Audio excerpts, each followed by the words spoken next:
Today, I'm going to talk about my new book, Artificial You and the Future of Your Mind. And I'm going to start by reading the first few paragraphs from the book. So let me just turn the slide. Okay, so philosophers love thought experiments, and my book begins with one. So suppose that it is 2045, and today you're out shopping. Your first stop is the Center for Mind Design. As you walk in, a large menu stands before you. It lists brain enhancements with funky names. Hive Mind is a brain chip allowing you to experience the innermost thoughts of your loved ones. Zen Garden is a microchip for Zen master level meditative states. Human Calculator gives you savant level mathematical abilities. What would you select, if anything? Enhanced attention? Mozart level musical abilities? You can order a single enhancement or a bundle of several. So today's talk and the book is about the future of the mind. It's about how our understanding of ourselves, our minds, and our nature can change the future for better or worse. Today, what I'd like to do is ask you the following. At a place like the Center for Mind Design, could you really merge with artificial intelligence?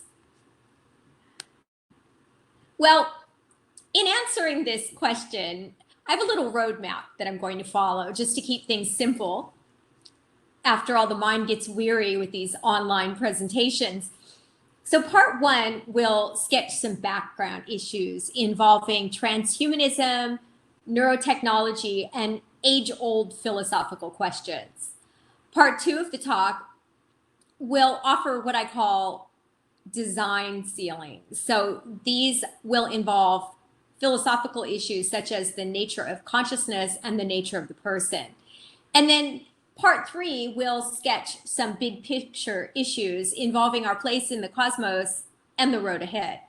Okay, so this being said, let's get started with some background issues.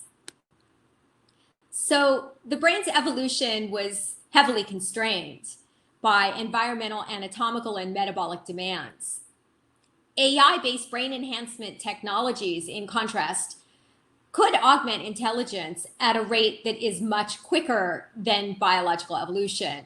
So in the book, I call this new enterprise mind design. And as Richard Dawkins himself noted, this is a type of intelligent design. But we, not some God, purport to be the designers. Well, I obviously find the idea of mind design quite humbling because frankly, as you can see right now, the situation in the US, we humans are not terribly evolved. We walk the moon, we harness the energy of the atom, yet racism, greed, and violence are all too commonplace. Our social development seems to lag behind our technological prowess. So let's start thinking about the possibility of radical brain enhancement now so that we get it right should this come to fruition. So that's why I wrote the book. Okay, so I want to talk about the question I raised at the beginning of the talk. The question was, could you merge with artificial intelligence? And I want to add a little bit more to the thought experiment so you get a better sense of what it is to merge with artificial intelligence. So suppose you're at the Center for Mind Design, and if clinical trials go as planned, customers will soon be able to purchase an enhancement bundle called Merge, a series of enhancements that would allow you to gradually augment and transfer all of your mental functions to the cloud over a period of 5 years. So could you really do this, or will this forever be the realm of science fiction? Before I answer, I want to touch on a few preliminary concerns. I'm a philosopher, so, philosophers all will often start debates by asking what it even means to ask the question. So here I want to ask, what does it even mean to talk about merging with artificial intelligence? And furthermore, isn't the idea of merging with artificial intelligence far too speculative to even bother worrying about? Merging with AI is an expression used by transhumanists. So transhumanists say that humans can overcome their biological limitations through science and technology. And now it's a blossoming philosophical and cultural movement. They start with the idea of an unenhanced human, you and I, and they suggest that over time, as the technology evolves, one should have the opportunity to engage in significant upgrading with cognitive, perceptual, and other physical enhancements so as to become smarter and live longer. At some point in this trajectory, the individual may no longer even be technologically human. They would become what the transhumanists call post-humans. And of course, there's always the issue of what is it to no longer be technically human? We don't have, an uncontroversial idea of what it is to be human in the first place. There are big debates about that. But I think what the transhumanist is talking about here with post-humans is the idea that an individual is no longer even technically a Homo sapien. And even as time progresses, they may, if technology allows, become superintelligent AI. So some of you may be familiar with this idea of superintelligent AI. It's been in the news a lot lately. Superintelligent AI is a hypothetical form of artificial intelligence that by definition is able to outthink humans in every way possible: scientific reasoning, social skills, and more. And there have been a lot of concerns about superintelligent AI involving whether humans will have the capacity to control it. But the transhumanist hopes that humans will merge with artificial intelligence and reach this higher plane of intelligence and consciousness. So it's a sort of utopian perspective. Individuals who have this view include Elon Musk, Nick Bostrom, a philosopher who wrote a book called Superintelligence, which became very influential, Ray Kurzweil, who for decades has written fascinating books on this topic, and the late Stephen Hawking. Well, here's an important note. So I only have an hour today to talk about transhumanism and this idea of merging with AI. And so in a way, I'm going to focus on the most mainstream articulation of what it is to merge with AI. And I'd like to just mention that there are a lot of different ways that humans may, at some point in the future, embark upon radical brain and body enhancement. But today, what I'm going to talk about is a route to reaching post-humanism and superintelligence that involves enhancing, that involves replacing parts of the brain with AI components. So I'm talking about invasive enhancements that actually remove parts of the biological brain and put brain chips in, okay? Brain chips of the future. I'm going to be doing this because I think that there are special problems associated with that kind of enterprise, and that, as mentioned, is in fact the most common type of cognitive and perceptual enhancement that the transhumanists talk about. And as I'll talk about shortly, there's a lot of scientific work on it right now. Okay, so now to address the issue of how speculative this issue is, let me just explain why I think it's important that we talk about it today.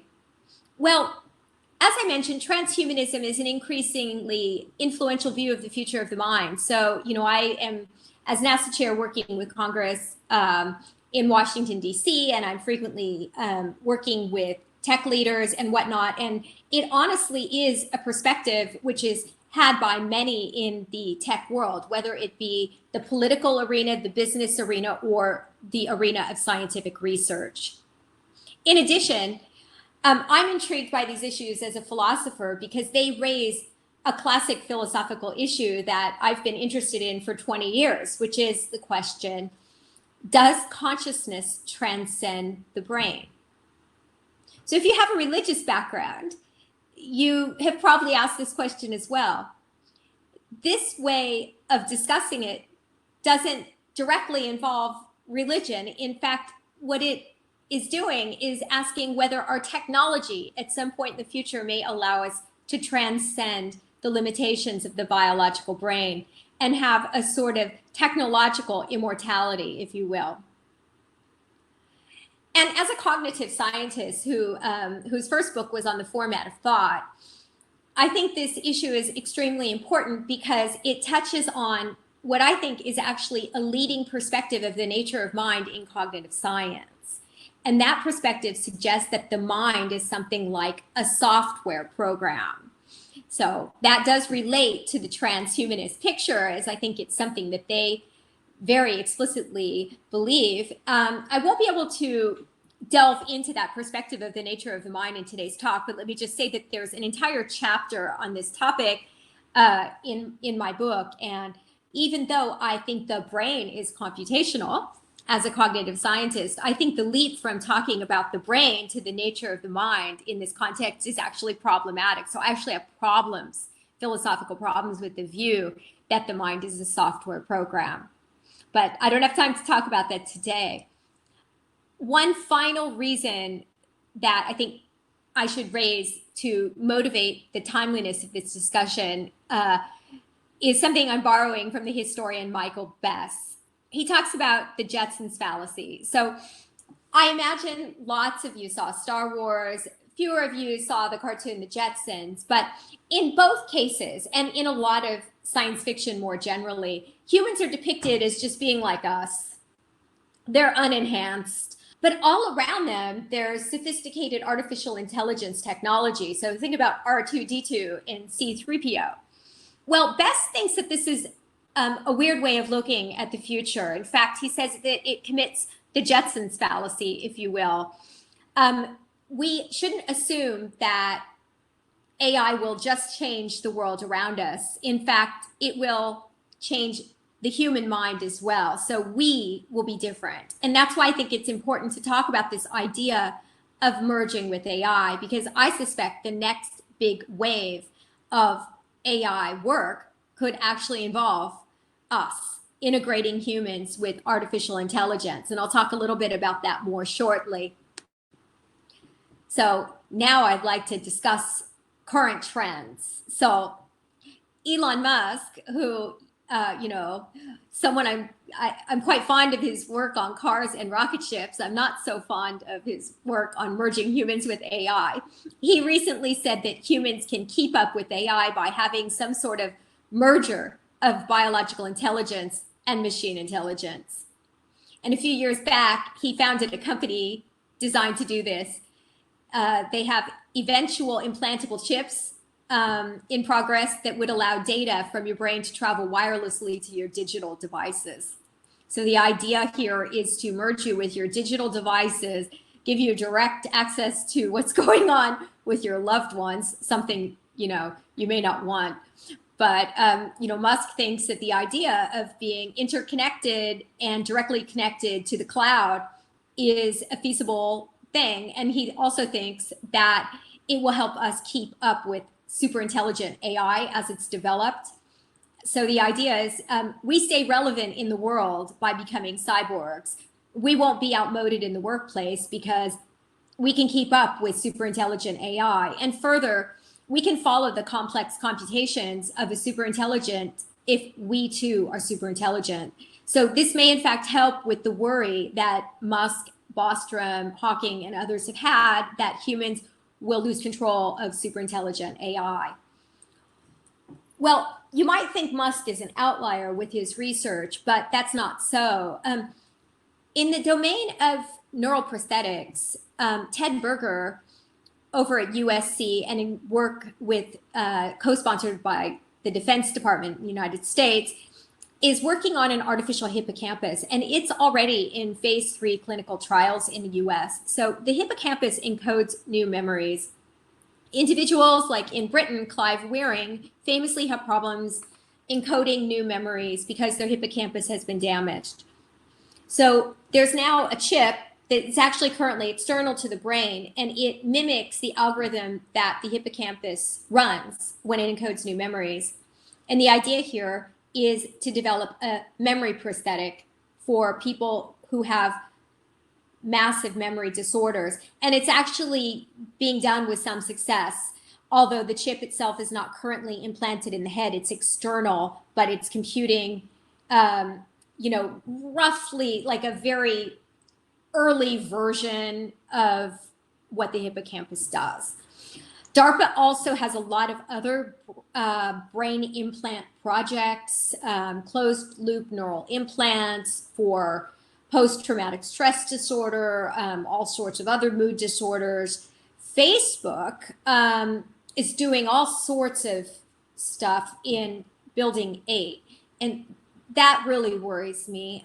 So they just bought Control Labs, and that was a really ingenious idea, this idea of this wristband that actually captures nerve impulses and is able eventually to tell what motions we want to initiate, even if we don't initiate them.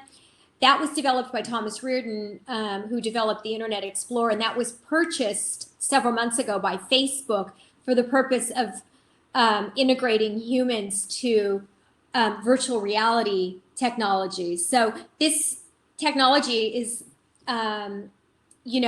months away from being developed, I believe, from talking to Reardon. Kernel is also another company working on brain chips. So there's a lot of work. If you look at the paperwork at the level of FDA regulatory, work that involves invasive chips in the head, there are hundreds of applications. So there's a lot in the United States right now, at least. Okay, so all this being said, those are the trends. What I want to do now is I want to talk about the philosophy, the philosophical issues that are connected to this idea of merging with AI. Well, I am involved in neuroethics, which is a field that asks ethical questions about the brain. And I think there are a lot of background issues which I should bring up before I move to the main focus of my talk, which is the idea of design ceilings. So here's some issues that neuroethicists have over the years raised with the possibility of brain enhancement, and which I raised in an earlier book, an anthology called Science Fiction and Philosophy. So there you are. You're standing at the Center for Mind Design. You're in line. You're looking at the menu, and you're asking yourself, should I do this? Should I at least get one chip, like maybe Zen Garden? We probably could all use Zen Garden right now with this pandemic, right? And you say to yourself, if enhancement leads to superintelligence and extreme longevity, isn't that better than the alternative? I mean, suppose you're an atheist or an agnostic and you're saying the alternative is the death of my biological brain. There's no afterlife, or I'm not sure there's an afterlife. Further, another thing that might occur to you is to sculpt your mind so that you have freedom from unwanted psychology. So, in a way, the future you, even though it's an artificial you, could be a being that you created in virtue of who you are. And that person would represent an improvement on you. Perhaps you suffer greatly from a mental disorder, for example, and you foresee a future where you could walk into a Center for Mind Design and alter some aspects of the way you regulate moods. But then, as you're standing in line thinking about these positives, it also occurs to you that the idea of becoming a cyborg could lead to a privacy dystopia. So suppose a lot of people feel compelled to merge with artificial intelligence so they can keep their jobs. As I, discussed only a few slides back, I mean, Musk thinks we should merge with AI to do just that. Well, how do we know that this is something that we'll truly have a free choice about? And wouldn't there be another digital divide, this time a sort of digital divide of the mind, one in which only the wealthy are able to enhance? And this time, the wealthy don't just have bigger houses and better cars, they have extremely well-functioning brains relative to the rest of us. So the new digital divide of the mind could become an intellectual divide, and it could also become, when it comes to the domain of body enhancements, a divide of longevity. And well, we already have that, but I mean, a very radical one. So there's certainly a lot to think about in the arena of neuroethics, and all of the considerations that I just raised in this slide revolve around ethical debates, assuming that you could enhance and asking whether you should. And it's very important to notice that. Now, what I want to do is move to a slightly different domain. I want to ask whether you could even enhance. So this moves me to part 2, which is the idea of a design ceiling. And so let me get to that. Okay, so a design ceiling, what is that? Well, by design ceiling, here's what I'm talking about. I'm interested in limits on human intelligence enhancement that aren't imposed by evolution or biotech. These limits are actually philosophical in nature, believe it or not. Now, of course, there'll be other limits, right? There'll be technological walls to human intelligence augmentation. But I'm a philosopher, and I also think that there will be design ceilings that have to do with issues in philosophy. The first one I call the consciousness ceiling, and it arises if microchips fail to underlie conscious experience. The second one is the self ceiling. This is a point beyond which the person who attempts to enhance is no longer the same individual they were before, because the procedure causes the individual who sought enhancement to cease to exist. Okay, so let's get started talking about these ceilings. Well, first I'll talk about the consciousness ceiling, and I love talking about consciousness because it's uplifting. We all need that right now. So here's a lovely picture I snapped in Florence at one of their famous bridges. Or no, oh yeah, it was Florence. Okay. So when you see the rich hues of a sunset, or you smell the aroma of your morning espresso shot, notice that it feels like something to be you. In fact, it always feels like something to be you. That is, whenever you're awake and even when you're dreaming. Consciousness is this felt quality of your inner experience. It doesn't just involve wonderful things like seeing a sunset. It could also involve feeling just the location of your body in space, a unified field of consciousness. So right now you're hearing my voice, you're hearing background noise in the room, you're combining it with visual experience and whatnot. And it can at times involve pain and suffering. So consciousness is really the lens through which we see the world. And without it, there would be no joy or sorrow. So it really wouldn't be much to exist without our conscious experience. Well, what does this have to do with merging with AI, you may ask? Well, Richard Dawkins, in a film we were both in called Super Sapiens, says, "It's not obvious to me that a replacement of our species by our own technological creations would necessarily be a bad thing." Provocative. In response, if non-conscious machines supplant biological intelligence, the singularity would actually be quite a nightmare. In fact, it would be the end of consciousness on Earth. So this leads me to the consciousness ceiling. So you're at the Center for Mind Design. and you're thinking about buying the big enhancement, merge, which remember would allow you to gradually transfer over to the cloud and have an artificial brain merging with superintelligent AI. So what if you buy it? Well, if AI can't be conscious, merging with AI would be a terrible idea. If microchips are the wrong stuff for consciousness, then a mind-machine merger can't happen. If you tried, you would lose your consciousness. And consciousness is arguably an essential ingredient of the mind, so your mind would no longer exist. You would have hit an enhancement wall. AI, in contrast, doesn't hit that kind of wall. It's not conscious to begin with on this assumption. So all this assumes that AI is not conscious.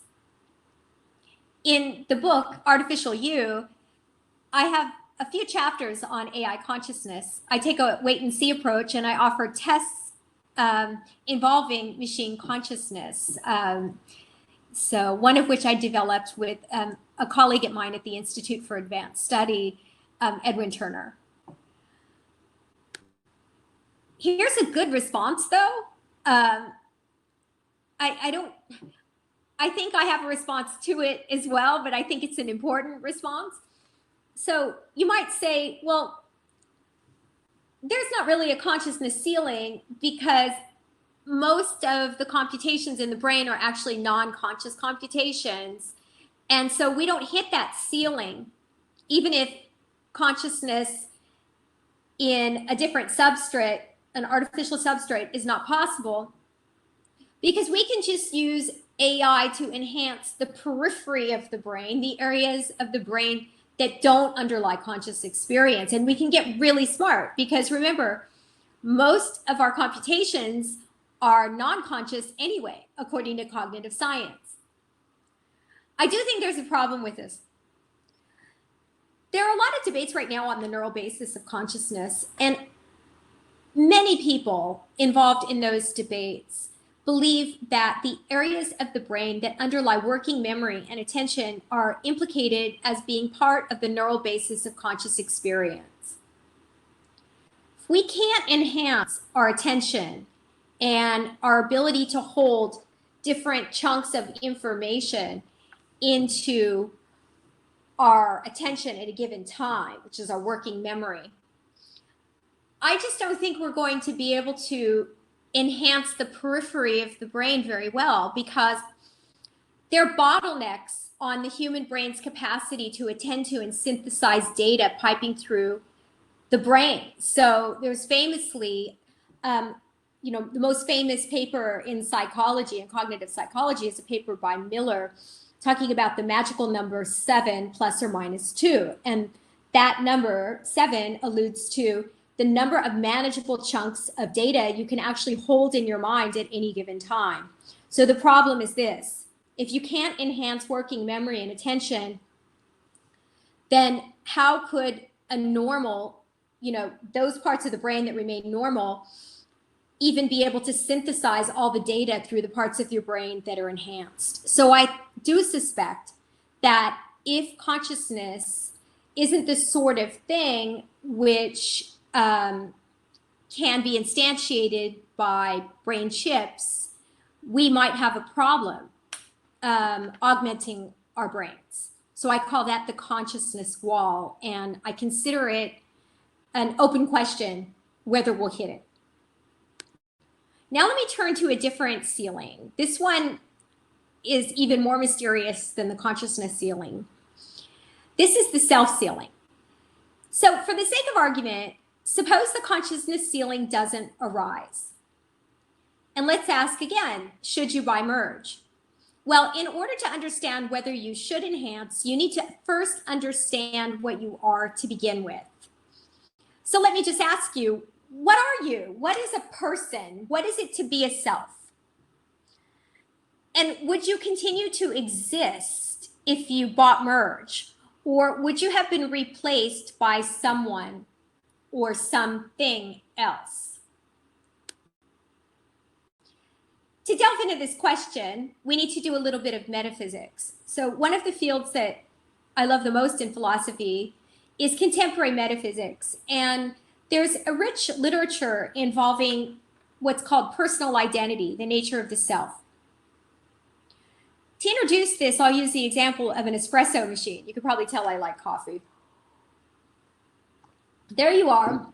You're in your favorite cafe, and you're talking to the barista. She's a philosophy major. And she says to you, under what conditions would this espresso machine cease to exist? And you say to her, well, perhaps if you changed its color. And she laughed. She says, no, that's not a property or feature that is essential to the machine. A feature that's essential to the machine is one that without it, the machine would no longer exist. So she says, what if I take out my science fiction ray gun and I blast the machine to smithereens?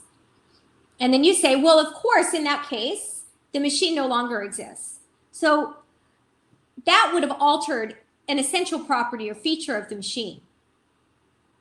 Objects around us have these essential properties. Philosophers debate what they are. And even more importantly, we have essential properties. And philosophers and theologians have long debated the question of what is essential to us. So the upshot is that even if enhancement brings superintelligence, it must not involve the elimination of any of your essential properties. Otherwise, you don't really merge when you're at the Center for Mind Design. Instead, you pay money, but you never leave the center. You die there. Even if the technology works, the sharper mind or fitter body would be experienced by someone or something else. Okay? So this self-sealing, it's a point beyond which the person who attempts to enhance is no longer the same individual they were before, because the procedure that causes the individual who sought the enhancement, it causes them to cease to exist, okay? So for this reason, I think it's very important that anybody entertaining the possibility of enhancement, if they are at a hypothetical Center for Mind Design, say it's 20 years in the future and it's no longer hypothetical. There really are these places. They have to ask the question, what are we? What is it to be a self or person? What is an essential property of me? And let me just overview a few of the classic answers. So there's a view that's quite popular called brain-based materialism. And on this view, you're essentially your brain and perhaps elements of your nervous system. Here's another view. And this one's held by a lot of philosophers. It's a very popular view. This one's called the psychological continuity theory. And it says that you're your memories and your ability to reflect on yourself. This goes back to the thinking of Locke. And in its most general form, you are your overall psychological configuration. One version of this view is called Patternism. And that's a version that many transhumanists adopt. So let me say a few words about it. According to Patternism, which is developed by Ray Kurzweil in his work, what's essential to you is your overall computational configuration, your sensory systems and subsystems that the brain has, such as early vision, the association areas of your brain that integrate together the basic sensory subsystems, the neural circuitry making up your domain general reasoning, your attentional system, your memories, and so on. Together, these form the kind of algorithm or program that your brain computes. You can see how this connects up with the view that the mind is a program, which I mentioned at the beginning of the talk as being a leading perspective in cognitive science. So this view is obviously heavily motivated by work in cognitive science. And a very different view, the soul theory. So you might think that your essence is your soul or immaterial mind, understood as a non-physical entity distinct from the body. And here's a favorite view of mine, the no-self view. You might say to yourself, the self is an illusion. There are bundles of impressions, but there's no underlying self there. This was a view held by Hume. There's no survival because there's no self or person that persists over time to begin with. So Derek Parfit had this view, who was a contemporary philosopher who just passed away a few years ago. And famously, the Buddha, that view is often attributed to the Buddha. And Nietzsche famously said, the I is a grammatical fiction. Okay, so you're at the Center for Mind Design. You've just learned of all these different views. You're scratching your head. You're saying, gee, I really, want to merge with superintelligence to be smarter and maybe have, higher level of consciousness. But now that I've been presented with these competing perspectives, I honestly don't know what to do. Well, as it turns out, each of these views on personal identity has its own implications about whether you should merge with AI. Or excuse me, let me rephrase that. Whether you could merge with AI, whether you could even do it. First, consider brain-based materialism.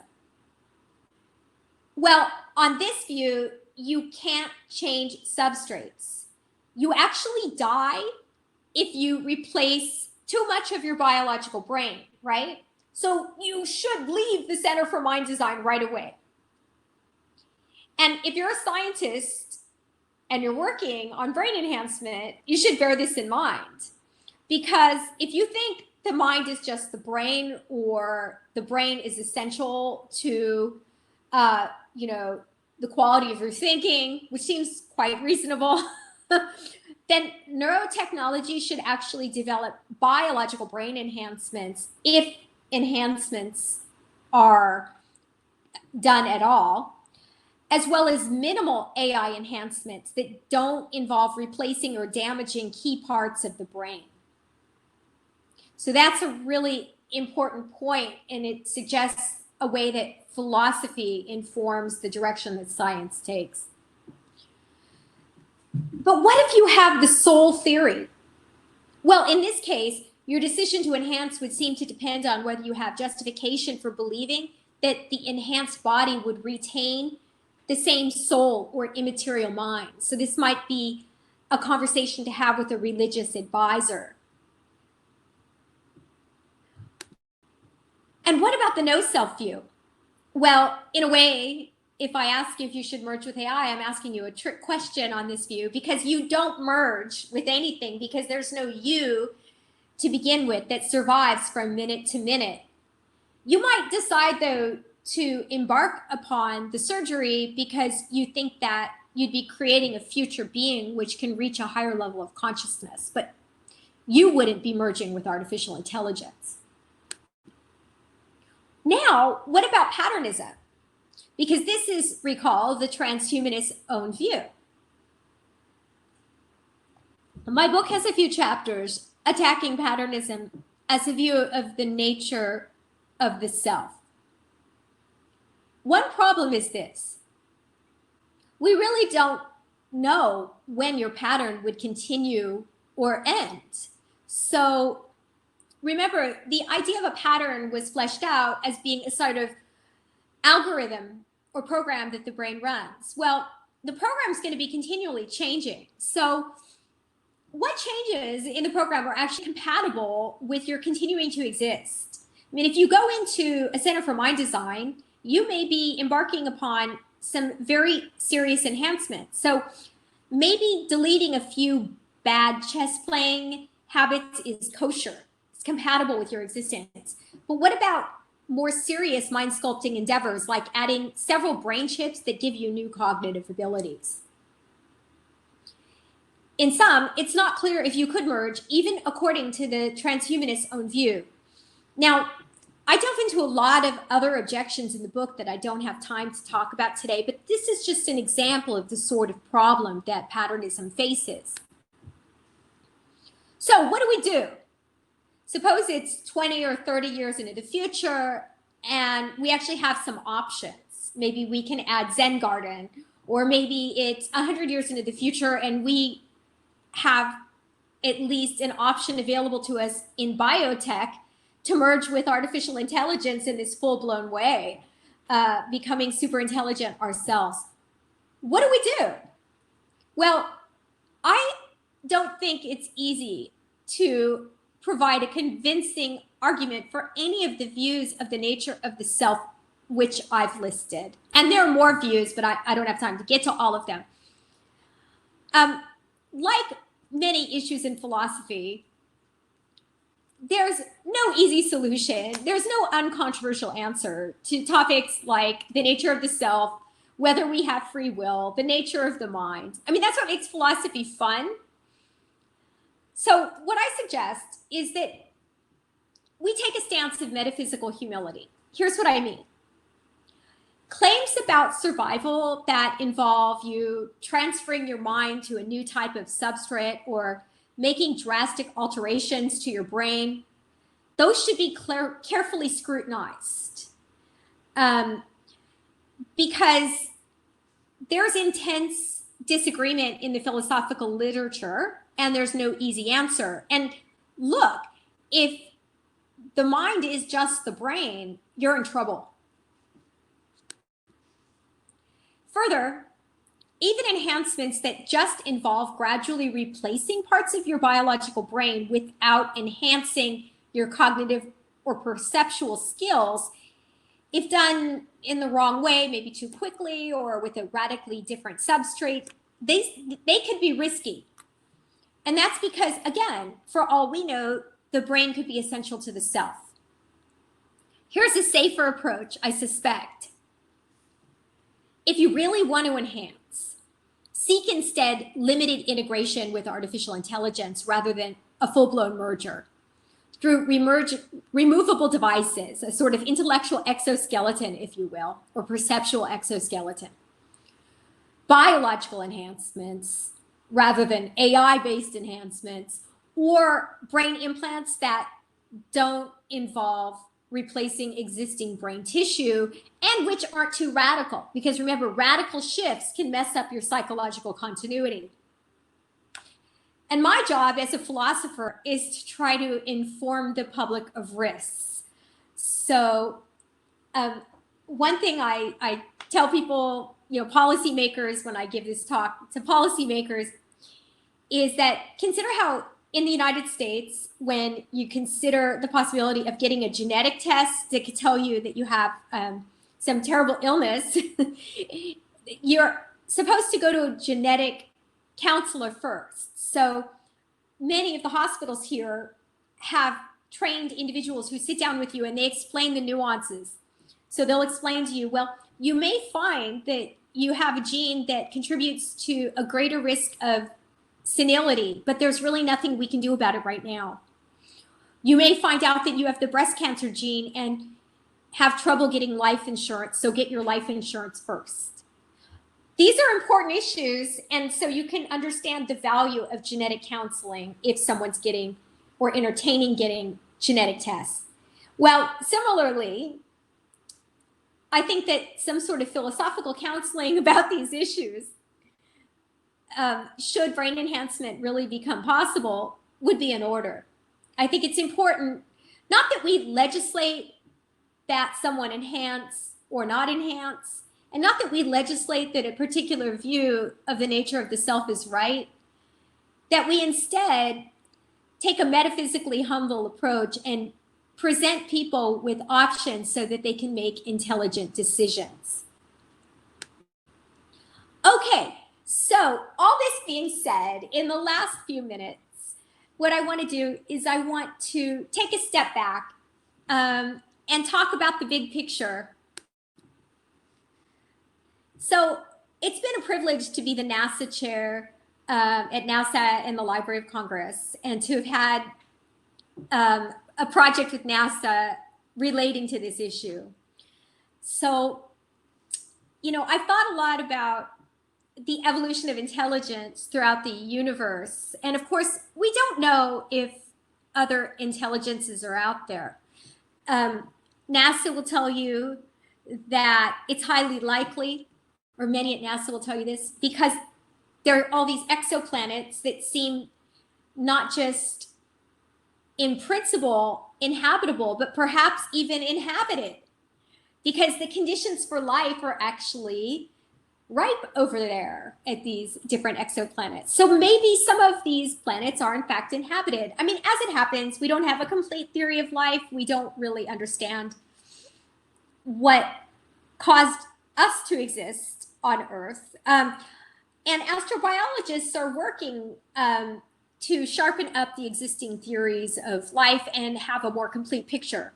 But suppose it's not difficult for life to get started. And so suppose there is intelligent life even on some of these exoplanets. So suppose that some of these civilizations survive their technological maturity. So they evolve to the point where they're turning on their own computers and they're enhancing their own intelligence through their technologies. If that's the case, I suspect that the most intelligent life forms will actually be post-biological. They will have grown out of civilizations that were once biological, like our own. What does this have to do with the topic of merging with AI? Well, that's where things get very deep, I think, because the issues I discussed in this talk don't just pertain to the evolution of intelligence on Earth, whether we humans will encounter walls or design ceilings with our own enhancement. Instead, these issues may be playing out throughout the cosmos. And if the most intelligent civilizations are forms of superintelligent AI, there's a substantive question that we humans need to address. And that is whether it's even possible for artificial intelligence to be conscious, and whether individuals who replace parts of their brain with brain chips would actually be capable of conscious experience. This could not just tell us about the evolution of intelligence on Earth. It actually potentially tells us about the evolution of intelligence throughout the universe. And let's just hope that machines can be conscious, because otherwise, as intelligence becomes post-biological, consciousness may blossom and then die off among the more intelligent civilizations. Of course, I've been skipping over a lot of background issues. I have a chapter on this issue in my book, and I didn't get to even delve into why I think AI will outsmart us. But I think what it does is it puts everything into a kind of cosmic big picture perspective, gives you reason to mull over what it all means.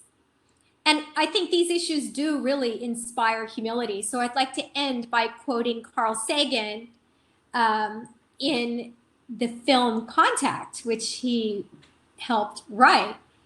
So there he depicts an alien encounter, and the alien says to Jodie Foster, the woman who traveled to meet, you know, the first extraterrestrial that an Earthling would ever meet.